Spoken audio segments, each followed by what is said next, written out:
Kohli talk Kollywood news. AM ரத்னத்துக்கு 2வது முறையா அஜித் ஏன் கால் ஷீட் கொடுத்தாரு? புதிய தகவல்கள்.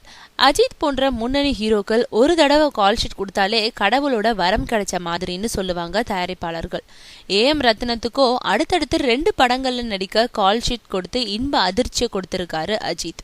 ஏஎம் ரத்னம் தயாரிப்புல ஆரம்பம் படத்துல நடித்த அஜித் இப்போ அதே நிறுவனத்தோட சார்பில் கௌதம் வாசுதேவ மேனன் இயக்கத்துல ஒரு படத்துல நடிக்க இருக்காரு. இந்த படத்தை பத்தின அறிவிப்பு ஒரு சில தினங்கள்ல வர இருக்கும் நிலையில ஏஎம் ரத்னத்துக்கு 2வது முறையாகவும் அஜித் எப்படி கால் ஷீட் கொடுத்தாருன்ற கேள்வி படத்துறையில பரவலா எழுப்பப்பட்டு வருது. அதானே, எப்படி கொடுத்தாரு? ஆரம்பம் படம் வெளியாக இருந்த நேரத்துல studio green Gnanavel Raja AM Rathnam பத்தி தவறான செய்திகளை பரப்பி வந்தாராம். அதாவது ஆரம்பம் படம் வெளியான அதே நாள்ல ஞானவேல் ராஜாவோட ஆல் இன் ஆல் அழகுராஜா படமும் வெளியாச்சு. அப்போ தியேட்டர்களை புக் பண்ண நடந்த போட்டியில இந்த படத்தோட ஏஎம் ரத்னம் காணாம போயிடுவாரு.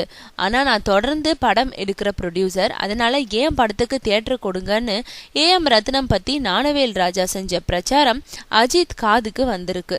நம்ம வச்சு படம் எடுத்தவருக்கு இப்படி ஒரு அவமானமான டென்ஷனான அஜித் உடனடியா அந்த முடிவை எடுத்தாரு. சில நிமிடங்களே ஏஎம் ரத்னம் தயாரிப்புல இன்னொரு படம் நடிக்க கால் ஷீட் கொடுத்திருக்கிறதா அஜித் தரப்புல இருந்து மீடியாக்களுக்கு தகவல் பறந்துச்சு. ஞானவேல் ராஜா செஞ்ச தீமை ரத்னத்துக்கு நன்மையில முடிஞ்சிருக்கு.